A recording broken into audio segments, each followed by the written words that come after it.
Friends welcome back to the next lecture. प्राणी सृष्टि अंतर्गत जे आज आपणो लास्ट जे लेक्चर थशे क्लास मेमेलिया मतलब के वर्ग सस्तन। बराबर सस्तन जे एना विशेनी सामान्य माहिती जेमां सौथी वधारे मेन इम्पोर्टન્ટ सस्तन जे एमां मनुष्य उदाहरण आवे छे। એટલે આપણે માનવ અંતર્ગત જેટલા લક્ષણો આવે છે એના બધા તંત્ર એનો આપણે અલગથી અભ્યાસ કરવાનો છે। એના માટેનો આખો આપણે યુનિટ 5 છે જે મનુષ્યના બધા તંત્ર જે છે પાચન તંત્રથી માંડી અને અંતઃસ્રાવી તંત્ર સુધીના બધા તંત્રનો અભ્યાસ કરવાનો છે। એટલે ડિટેલ તો એમાં ભણવાની જ છે બરાબર। પણ એ સિવાય મનુષ્ય સિવાય જે છે એના બધા પ્રાણીઓના કેટલાક સામાન્ય લક્ષણો એના વિશે આપણે ચર્ચા કરી લઈએ બરાબર। એટલે સૌથી પહેલાં વર્ગ સસ્તન મેમેલિયા જે વિવિધ નિવાસ સ્થાનોમાં જોવા મળે છે। પ્રાણી સૃષ્ટિમાં સૌથી છેલ્લો સમુદાય જે છે એમાં સસ્તન વર્ગ આવ્યું છે તો સ્વાભાવિક છે કે આ સૌથી જટિલ જે છે પ્રાણી ગણવામાં આવશે અને સૌથી વધારે વિકસિત પ્રાણી બધી જગ્યાએ જોવા મળે, જેમ કે ધ્રુવ પ્રદેશ, રણ, પર્વતો, જંગલો, તૃણભૂમિ, અંધારી ગુફાઓ, કોઈ પણ એવી જગ્યા જે છે નથી કે જ્યાં સસ્તન વિભાગ જે છે રહી શકતો નથી। એટલે સૌથી અનુકૂલિત અને જટિલ જે છે એ વિકસિત પ્રાણી। તેમાંના કેટલા ઉડવા કે પાણીમાં જીવન ગુજારવા પણ અનુકૂલિત થયેલા છે। તમને ઉદાહરણ ખ્યાલ છે બરાબર। કેટલાક સસ્તનો જે છે એ ઉડવા સાથે અનુકૂલિત છે, જેમ કે ચામાચીડિયું, કેટલાક પાણી જે છે એમાં જીવન ગુજારે જેમ કે બ્લુ વેલ જે છે બરાબર, માછલી, ડોલ્ફિન જે છે, આ બધી માછલી જેવું દેખાય છે પણ એ સસ્તન પ્રાણીઓ છે બરાબર। એટલે ખાસ જે છે એમાં કન્ફ્યુઝન ના થાય। તો એ પાણી જીવન, હવાઈ જીવન અને સ્થલજ એટલે કે જમીન જીવન ત્રણેય માટે અનુકૂલિત એવા સસ્તનો પ્રાણીઓ ધરાવે છે। દૂધનો સ્ત્રાવ કરતી ગ્રંથિઓ મેમરી ગ્લેન્ડ પરથી જ નામ આવ્યું છે। મેમેલિયા વિભાગ સ્તન ગ્રંથિઓની હાજરી એની મુખ્ય લાક્ષણિકતાઓ છે બરાબર। આ વર્ગના જે પ્રાણીઓ જે છે એના બચ્ચાનું પોષણ આપવા માટે દૂધનો સ્ત્રાવ કરતી સ્તન ગ્રંથિ ધરાવે છે બરાબર, જેના દ્વારા એના બચ્ચા જે છે એને પોષણ મળે છે, જેના દ્વારા શિશુને પોષણ મળે છે। તેઓ ચાલવા, દોડવા, આરોહણ, દરમાં ઘૂસવા, તરવા, ઉડવા માટે અનુકૂલિત થયેલા 2 જોડ ઉપાંગો ધરાવે છે। ચાલવા, દોડવા, આરોહણ કરવા એટલે ઉપર તરફ ચઢાણ કરવું બરાબર, ધરમાં ઘૂસવા, તરવા માટે, કૂદવા માટે, આ બધા અનુકૂળતા માટે એમાં 2 જોડ ઉપાંગો એટલે ટોટલ 4 પગ જે છે આવેલા હોય છે। સસ્તન પ્રાણીઓની ત્વચા વાળ રૂંવાટી ધરાવવામાં અનોખી છે, આ બીજી ખાસિયત। પહેલું સ્તન ગ્રંથિની હાજરી, બીજી લાક્ષણિકતા બધા સસ્તનો હોય એમાં રૂંવાટી આવેલી હોય, શરીર ઉપર રૂંવાટીની હાજરીની લાક્ષણિકતા છે। ઉપરાંત બાહ્ય કર્ણ કે કર્ણ પલ્લવની હાજરી, બાહ્ય કર્ણ હાજર હોય ને કાનની બહારની બાજુ જે છે કર્ણ પલ્લવ જે છે આવેલા હોય છે, જેની મુખ્ય લાક્ષણિકતા। જડબામાં વિવિધ પ્રકારના દાંત હાજર હોય છે, દાંતના અલગ અલગ પ્રકાર હોય છે બરાબર। જે તમે મનુષ્ય અંતર્ગત ભણી ગયા છો કે મનુષ્ય જે છે એમાં વિષમદંતી દાંત હોય, કૂપદંતી પ્રકાર જોવા મળે છે બરાબર, એવા અલગ અલગ પ્રકારના દાંતની હાજરી। હૃદય ચતુષ્ખંડીય, 2 કર્ણકો અને 2 ક્ષેપકો, જે આપણે હૃદયવાળા વિભાગમાં રુધિરાભિસરણ તંત્રમાં ડિટેલ ભણશું। સમતાપી પ્રાણીઓ છે મતલબ શરીરનું તાપમાન જે છે એ જાળવી રાખે છે બરાબર, ઉષ્ણ રુધિરવાળા। ફેફસા દ્વારા શ્વસન કરે, જેમાં 1 જોડ ફેફસા આવેલા હોય।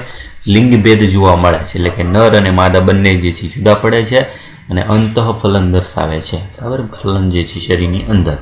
થોડાક અપવાદો સાથે અપત્યપ્રસવી બચ્ચાને જન્મ આપતા બધા પ્રાણીઓ છે અને સીધો વિકાસ છે અપવાદ સાથે। શું કામ? કારણ કે ઉદાહરણ તરીકે એક્ઝામ્પલ જોશો તમે, અંડપ્રસવી પ્રાણી છે બતક ચાંચ બરાબર, બતક ચાંચ જે છે ખાસ નામ યાદ, બધામાં ઇંગ્લિશ નામ યાદ રાખવાના છે, પ્લેટીપસ। આ પ્લેટીપસ જે છે ઓર્નિથો રિંકસ જે છે જે બતક ચાંચનું વૈજ્ઞાનિક નામ જે છે। બતક ચાંચ માત્ર એવું પ્રાણી છે જે અંડપ્રસવી છે, ઈંડામુક્ત। એક બતક ચાંચ છે અને બીજું જે છે પ્રાણી નામ જે છે આવે છે શાહુડી, જે આપણે હું તમને ચિત્ર જે છે એમાં દર્શાવું છું। 2 પ્રાણીઓ અપવાદ છે કે જે ઈંડા મુકતા સસ્તનો છે માત્ર બરાબર, બાકી બધા બચ્ચાને જન્મ આપે છે। અપત્યપ્રસવી તરીકે બાકીના બધા કાંગારૂ, મેક્રોપસ એટલે કાંગારૂ જે છે એનું વૈજ્ઞાનિક નામ યાદ રાખવાનું છે મેક્રોપસ।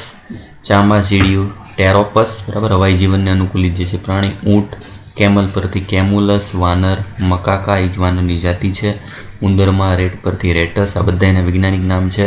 કૂતરો કેમિસ, બિલાડી જે છે એમાં ફેલિસ, હાથી એલિફસ, ઘોડો જે છે એમાં ઇકસ, ડોલ્ફિન ડોલ્ફિનસ અને બ્લુ વેલ બેલાનોપ્ટેરા બરાબર, વાઘ જે છે એમાં પેન્થેરા ટાઇગ્રીસ, સિંહમાં પેન્થેરા ડિયો।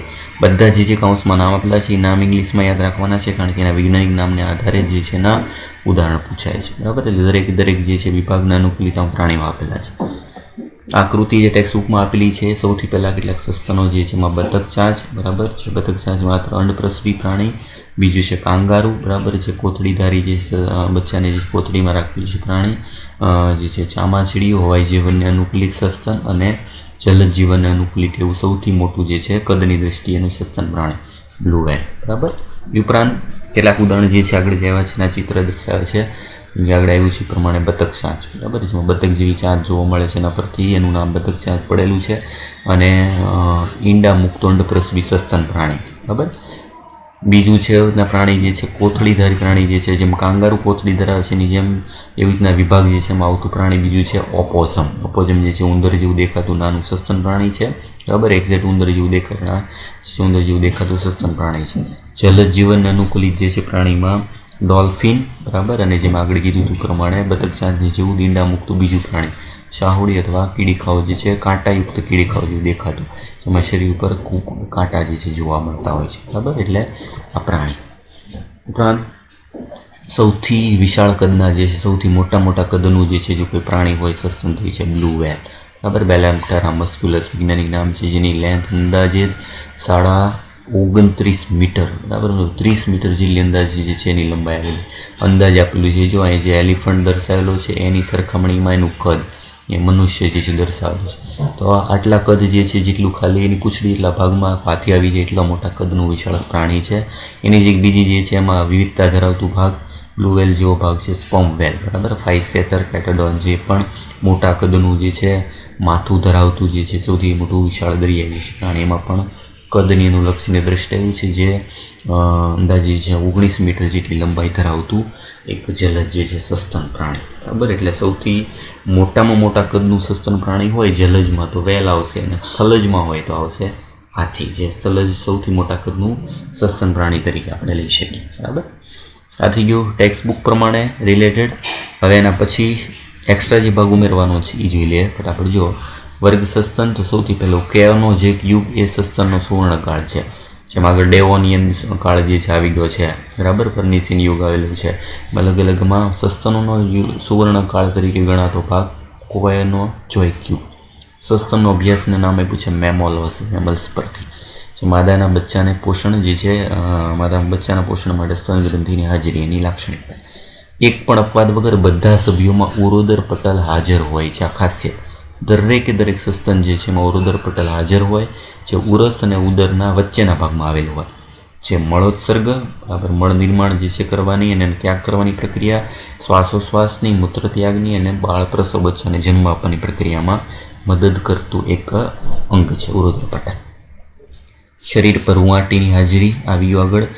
ચામડી જે છે જાડી અને ગ્રંથિયુક્ત, જેમાં ચામડીમાં પ્રસ્વેદ ગ્રંથિ, સ્નિગ્ધ ગ્રંથિ અને સ્તન ગ્રંથિ હાજર હોય. પરસેવો માટેની ગ્રંથિ પ્રસ્વેદ ગ્રંથિ, શરીરને તૈલી જે છે રાખતું એ ગ્રંથિ સ્નિગ્ધ ગ્રંથિ, અને દૂધ સ્રાવ માટે સ્તન ગ્રંથિ. રક્તકણો નાના અને કોષ કેન્દ્ર વિહીન, બરાબર. આગળ કોષ કેન્દ્ર યુક્ત આવતું તો આમાં આવે છે કોષ કેન્દ્ર વિહીન. રક્તકણો હોય એમાં કોષ કેન્દ્ર હોતા નથી.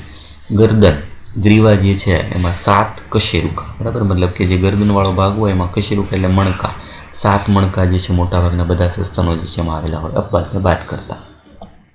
એના પછી મગજમાં 2 બૃહદ મસ્તિષ્ક ગોળાર્ધોને જોડતી રચના કોર્પસ કેલોસમ હાજર હોય, બરાબર. મગજ હોય એમાં 2 ખંડો હોય, મેં એને કહેવાય બૃહદ મસ્તિષ્ક ગોળાર્ધ, એને જોડતો ભાગ કોર્પસ કેલોસમ નામની રચના હાજર હોય, બરાબર. આ બધું ભાગ આપણે ડિટેલમાં જે અલગ અલગ સમુદાય જે છે મનુષ્યના તંત્ર એમાં આપણે ડિટેલ ભણશું.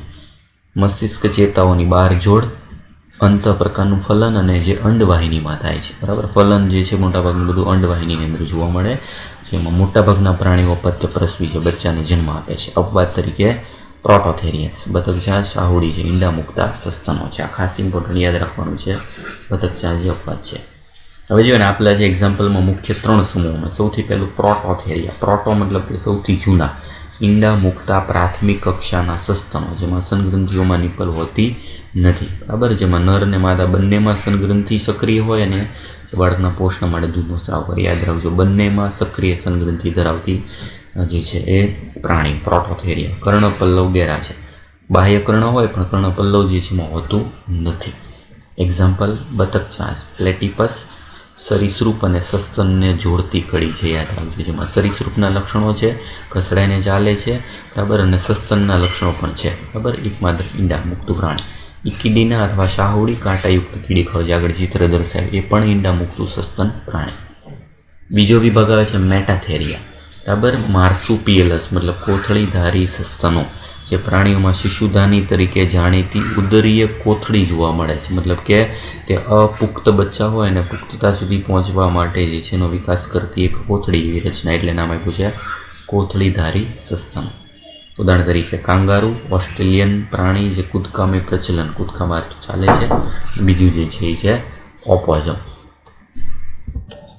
એટલે બે પ્રાણીઓ આવશે જે કોથળીધારી જે છે સસ્તનો ધરાવે છે એવા મેટાથેરિયા વિભાગમાં, બરાબર. એમાં આવશે કાંગારૂ અને બીજું છે ઓપોસમ. નેક્સ્ટ જે સૌથી વધારે આપણે મેઇન જે જોઈએ છે મનુષ્ય સહિત જેનો વિભાગ સમાવેશ થાય છે એ યુથેરિયા, બરાબર. વાસ્તવિક સસ્તનો છે સંપૂર્ણ વિકસિત બચ્ચાને જન્મ આપે છે, બરાબર. ઉદાહરણ બધા તમે જાણો છો, બહુ સિમ્પલ છે પણ બધાના નામ ઇંગ્લિશ નામ યાદ રાખવાના છે. સાયન્ટિફિક નામ ચામાચીડિયું તો ટેરોપસ, કેમેલસ ઊંટ, મકાકા વાનર, રેટસ ઉંદર. વાસ્તવિક ઉડતું પ્રાણી જે છે એમાં આવશે આ જે ચામાચીડિયું. કેનિસ કૂતરો, ફેલિસ બિલાડી, પેન્થેરા લિયો હોય તો લાયન પરથી સિંહ, ટાઇગ્રીસ વાઘ, ડોલ્ફિન, બ્લુ વ્હેલ હાથી, રાઇનોસોર ગેંડો અને હિપોપોટેમસ, બરાબર. બધા થઈ ગયા એના એક્ઝામ્પલ્સ, બરાબર. એટલે આટલા પ્રાણીઓ જે છે જેમાં આગળ બધાના અલગ અલગ જે અલગ પડતા એવાના જે છે બધાના પિક્ચર જે છે મેં દર્શાવેલા છે, બરાબર. માત્ર જાણકારી માટે જે છે જોવા માટે, બરાબર. આ થઈ ગયું બધા પ્રાણી જે છે આ સૃષ્ટિના અલગ અલગ લક્ષણો, ખાસ એક્ઝામ્પલ અને એના વૈજ્ઞાનિક નામ યાદ રાખવાના છે. લાસ્ટમાં એક ચાર્ટ આપેલો છે, બરાબર. બધા પ્રાણીના વિવિધ સમુદાયો જે છે એનો એક સિમ્પલ ચાર્ટ આપેલો છે જેના પર તમને એનું આયોજન સ્તર કેવું છે, કોષીય, પેશીય, અંગતંત્ર એ જોઈ શકો. સમમિતિ જે છે વિવિધ પ્રકારની અરીય, દ્વિપાર્શ્વ, બરાબર. દેહ કોષ્ઠ છે કે નહીં, અદેહ કોષ્ઠ છે, ખંડન કેવા પ્રકારનું છે, પાચન તંત્ર, એ બધાની વિવિધતા આધારે તમે એના એકબીજા જે છે એમાં તમે બંને જે છે એનું લાક્ષણિકતા જે છે એનો અભ્યાસ કરી શકો અને એકબીજાની કમ્પેર કરી શકો, બરાબર. આના પરથી તમે ક્વેશ્ચન જે છે પૂછાય છે એટલે આ જોઈ લેવાનું છે. દરેક સમુદાય જે છે એમાં તમારે અહીંયા એક્ઝામ્પલ ઉમેરી અને એક ભાગ ચાર્ટ નવો ઉમેરી દેશો તો એક્ઝામ્પલ તમારે એમાં એડ કરી દેવાના બધા, એટલે તમારે ટૂંકમાં જે છે રિવિઝન સ્વરૂપે આ રીતના બધા લક્ષણો જે છે એકસાથે રિવિઝન કરી શકો, બરાબર. એ ચેપ્ટર જે છે પૂરું થાય છે અને પછી આપણે નેક્સ્ટ ચેપ્ટર જે છે એનું સ્ટાર્ટ કરશું.